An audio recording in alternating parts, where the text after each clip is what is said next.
For more than 30 years, America adored Jay Leno as the friendly king of late-night television. The man with the denim shirts, the easy laugh, the signature chin, and the kind of humor that felt like a warm conversation at a neighborhood diner.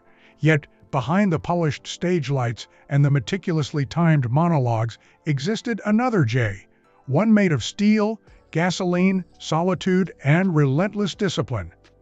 A Jay no one truly understood until all the hidden pieces finally fell into place, revealing a man who lived two different lives at the same time without anyone realizing it. And to understand how those two worlds fused together, you have to go back to his beginnings, back to 1950, in New Rochelle, New York, where Jay was born into a modest home headed by his father, Angelo Leno, an Italian-American insurance salesman who believed in work over excuses, and his mother, Catherine, a Scottish immigrant whose gentleness softened the family's sharp edges, while Jay's older brother, Patrick, survived the crucible of Vietnam and returned to become a lawyer, forever altering the seriousness with which the household viewed responsibility and service. Jay's childhood unfolded in the small, quiet town of Andover, Massachusetts, inside a modest home with a creaking garage where afternoons were spent with dirty hands and curious eyes, as he dismantled anything mechanical he could find, from lawnmower engines to rusted fenders, because taking things apart and learning how to make them whole again became the language through which he understood the world long before he ever learned to craft jokes. And as he grew older, he realized the precise, patient satisfaction of fixing an engine felt strangely similar to the rhythm and release of making an audience laugh, both requiring timing, structure, and an intuition for when something was either perfectly tuned or disastrously broken. After high school, Jay attended Emerson College in Boston, majoring in speech therapy and founding the school's first comedy club right inside his dormitory, setting the stage, literally, for the double life he would live for decades, working days at a garage near campus covered in grease while performing nights at bars where the air smelled of beer, ambition, and cigarette ash. And through this tireless dual existence, he forged the discipline that would later make him unstoppable. By the early 1970s, the Boston comedy scene was blooming, and Jay balanced carburetors and punchlines with equal dedication, famously saying, "By day I was covered in grease, by night surrounded by laughter." In 1973, hungry for more, Jay moved to Los Angeles, the city where thousands came chasing dreams, but only a handful survived. And he worked in a Burbank garage while squeezing in sets at the Comedy Store at night, his wages barely covering rent, but his determination never breaking. And by 1977, he caught his first national break when he appeared on The Tonight Show with Johnny Carson on March 20, performing a tightly honed set that earned genuine laughter and Carson's approval, turning him into a recurring guest. Through the late 1970s, he wrote for sitcoms like Good Times, picked up small acting roles in Fun with Dick and Jane, One Day at a Time, Alice, and starred in American Hot Wax and Silver Bears, all while performing anywhere a microphone existed. By the 1980s, Jay was frequently filling in for Johnny Carson, his reliability and scandal-free image catching NBC's eye, impressing producers who admired the almost superhuman consistency of a man who was never late, never absent, never unfocused, and who still spent hours off stage in his quiet Burbank garage rebuilding rusted cars by hand, insisting that fixing a car is like writing a joke. You work on it until it runs. By 1986, he was officially Carson's designated substitute host, marking the moment NBC began testing the possibility of transitioning him into a future no one else yet saw coming. And then on May 25, 1992, Jay Leno stepped fully into the light as he succeeded Johnny Carson, taking the reins of The Tonight Show during one of the most fragile transitions in American television history, stepping onto a stage watched by millions at 11:35 p.m. each night, a stage that would soon define the cultural heartbeat of late-night TV for more than 20 years. Yet his first months were brutal. As loyalists to Carson doubted him, critics dismissed him as an unworthy successor, and newspapers mocked NBC's decision as risky and misguided. But Jay never responded to the noise, choosing instead to drown himself in work, 18 hours a day, every day, attending morning production meetings, reviewing scripts in the afternoon, taping shows in the evening, and still spending nights performing in clubs around Los Angeles as if he were still the garage mechanic chasing dreams in Boston. The pressure was suffocating, and at his father's memorial in 1994, Jay publicly admitted what success had quietly done to him, saying, "You know, it really is lonely at the top. You have no idea. But we'll fight the good fight, Pop." A confession that revealed the isolation behind his smile. But by 1995, Jay had proven every critic wrong, that while the country watched Jay laugh into the camera each night, he lived a second life in the shadows, a life made of engines, grease, solitude, mechanical obsession, and fire. A life that would eventually become his greatest secret and his greatest salvation. Outside television, Jay Leno continued to live the life of a man who refused to slow down, maintaining a relentless touring schedule of nearly 150 performances a year across the United States. From tiny Las Vegas showrooms scented with cigarette smoke to enormous university auditoriums filled with young faces who had only known him from late-night reruns, once admitting, with a sincerity that surprised even longtime fans, "If I'm off stage for a few days, I start to miss the smell of the audience." A line that revealed how deeply performing had become the pulse of his life. Every trip followed a strict itinerary, often mapped out to the minute, leaving no room for rest, hesitation, or even the illusion of slowing down. And as the late 1990s unfolded, The Tonight Show entered what many still call its golden era. Episodes like the historic 1993 Cheers finale drew over 22 million viewers, while the show's 10th anniversary in 2002 brought in nearly 12 million more, and NBC openly reported that weekly profits had soared past $30 million. All while inside the studio, Jay worked as if he were still a young mechanic in a Massachusetts garage, grinding through endless rehearsal sessions, punching up scripts, shaping segments, and refusing to allow exhaustion even a moment to settle upon him. Colleagues would whisper that he had no weakness, a machine wrapped in denim and discipline, while Jay himself shrugged and said, "I work, one sleep, then I work again. That's all," a mantra that simultaneously reflected devotion, loneliness, and an almost monk-like commitment to his craft. By 2000, NBC began discussing long-term succession plans and eventually chose Conan O'Brien to take over. After 2009 announcing it 8 years early to keep the peace, and Jay, seemingly unfazed, stood before the press and simply said, "Every show needs a next chapter," even as millions of viewers silently wondered what a world without Jay at 11:35 p.m. would feel like. On May 29, 2009, Jay hosted his final episode after 17 historic years, standing inside the Burbank studio. But after stepping away from one of the most coveted seats in American media, Jay didn't retreat to a quiet life or disappear into memory. He embarked on an entirely new chapter, this time not under the studio lights but beneath the steel beams and oil-scented air of his beloved garage, surrounded by engines, pistons, and the serenity that only mechanical rhythm could offer. On March 1, 2010, after months of chaos between NBC and Conan O'Brien, Jay returned to host The Tonight Show, restoring ratings and bringing stability to a network battered by public backlash. And he continued leading the show until February 6, 2014, when he officially passed the torch to Jimmy Fallon, ending an era that shaped the late-night landscape for a generation. When he walked out of NBC that night, the audience saw a legend leave the stage, but Jay walked straight into the next dream.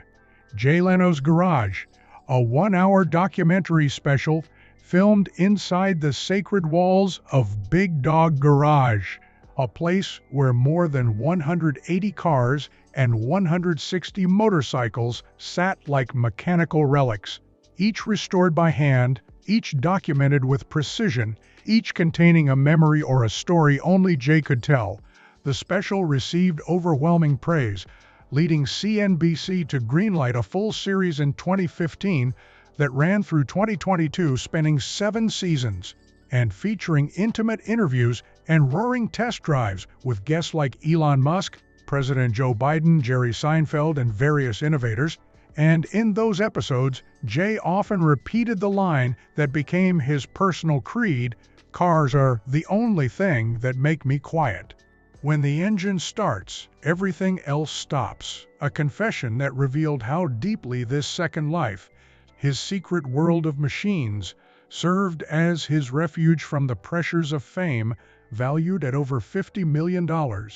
Jay's collection included a 1994 McLaren phone worth more than $20 million, 2 historic double steam cars once owned by Howard Hughes, a 1909 Baker Electric that he gifted to his wife, and the extremely rare trio of functioning 1963 Chrysler turbine cars, something no other private collector in the world possessed. Newspapers described Big Dog Garage as a private museum, a mechanical cathedral where memory and technology coexisted. And, beyond television, Jay wrote his Motormouth column for Popular Mechanics, focusing on steam engines, hybrid technology, jet-powered vehicles, and the delicate art of restoring history with your own hands. Even "That's what keeps me sharp," a line that felt less like an answer and more like a guiding philosophy. Privately, Jay and his wife, Mavis, maintained the same quiet, steady life they'd always lived since marrying in 1980, choosing not to have children, but dedicating themselves to charity work, advocacy, and global human rights. Mavis, a board member of the Feminist Majority Foundation, helped spotlight women's issues in Afghanistan, and in 1998, the couple donated $100 to support Afghan women, though they rarely spoke publicly about their philanthropy, preferring to give quietly and consistently. Even in his 70s, Jay kept his strict routine of sleeping 4 hours and working 16, and when a reporter asked if he felt tired, he replied with the stubborn resilience of a man shaped by engines, "No, I'm still doing what I love. If I stop, I'll rust like an engine that never runs," words that carried the weight of a lifetime spent balancing 2 passions. And yet, just when his fame seemed most secure and his routine most unshakable, Jay's greatest challenges began to emerge, as accidents and personal crises suddenly collided with the rhythm he had trusted his entire life, pulling him off his familiar track and revealing the fragile humanity beneath the man America had believed was indestructible. Instead of retreating from the chaos and pain, Jay Leno stepped forward with the same unbreakable resolve that had carried him through 5 decades of punishing work, private challenges, and near-mythic persistence, returning to the rhythms of his life even as the world whispered that maybe, just maybe, it was time to slow down. But slowing down had never existed in Jay's vocabulary, and in November 2022, inside the familiar shadows of his garage, surrounded by grease, steel, and the warm echo of engines he trusted more than anything, a tiny spark inside the fuel chamber of a 1907 white steam car erupted into a fireball that swallowed his face, hands, and chest, leaving him with 2nd and 3rd-degree burns, severe enough to silence even the toughest men. Yet Jay survived, endured 10 days of intense treatment at the Grossman Burn Center, multiple skin grafts, and days of agonizing silence as the world saw images of his bandaged face splashed across every major media outlet. He finally spoke only 7 words: "My face was on fire. a simple sentence so raw that it captured the full horror of what had happened, and doctors credited his astonishing recovery to the physical resilience he built over a lifetime of discipline and nonstop labor. But barely 2 months later, in January 2023, as if fate wished to test him again, Jay crashed his vintage motorcycle after hitting a nearly invisible wire stretched across the road, breaking his collarbone and 2 ribs. Yet once more he refused to slow down, telling reporters with that familiar stubborn humor, "I cracked a few parts, but the laughter's still intact." And within weeks, he was back on stage performing before thousands in Las Vegas, no sign of pain visible beneath the bright studio lights. And then came early 2024, when, during the filming of a car test video in Pennsylvania, he slipped down an 18-meter slope, fracturing his wrist and bruising his face. But even then, his first words, according to those with him, weren't about his own safety. They were, "Is the car okay?" spoken before asking for an ambulance, revealing the strange, beautiful way his heart had always been wired. Yet the biggest blow didn't come from metal or fire or gravity. It came from life itself. When in 2024, his wife Mavis, the woman who had shared his quiet world for more than 4 decades, was diagnosed with progressive memory loss, a deeply painful truth that the private couple could not keep hidden after Los Angeles court records confirmed Jay had been granted legal guardianship on April 2024. In that heartbreaking filing, Jay wrote he wanted every decision made with love and absolute safety. And afterward, he told reporters gently, "What is love, if not taking care of each other when one can't?" A sentence that showed the depth of devotion behind the jokes, engines, and relentless work. Doctors revealed Mavis sometimes no longer recognized him, yet Jay still brought her to small public events, insisting daily routines gave her stability, refusing to let her fade into stillness. By summer 2024, Jay appeared once more in a new episode of Jay Leno's Garage. Leather jacket, calm smile, introducing a restored vintage electric car, quietly proving he would not let heartbreak dull his passion. Later that year, when asked about his string of accidents, he simply smiled and said, "I don't think I've had trouble. I just fix cars. And I just finished fixing a car, and it didn't blow up," delivered with the playful grin only Jay could wear after surviving 3 near-fatal mishaps. While his live shows thrived, Jay Leno's Garage kept evolving, shifting into electric vehicles and new technologies in 2025. And in a test drive episode featuring the Cadillac Celestiq, Jay casually said, "I don't buy them all, I just keep the ones that make me happy," a line that revealed his evolving philosophy. Not collecting for value, but collecting for joy. Health-wise, he remained shockingly strong, still sleeping 4 hours, drinking cold water instead of coffee, avoiding alcohol and cigarettes, maintaining a diet so disciplined that his personal physician said, "He's the only patient I know who never takes a day off." And Jay turned that quote into a punchline during shows. Financially, he remained formidable with an estimated $450 million net worth, his legendary car collection accounting for only a fraction of it, while Big Dog Garage continued to serve as both workshop and museum. In January 2025, when devastating wildfires swept through Los Angeles, Jay volunteered without cameras or publicity, driving his vintage fire truck to deliver water and supplies, proving again that beneath the public persona was a working man who never believed himself above service.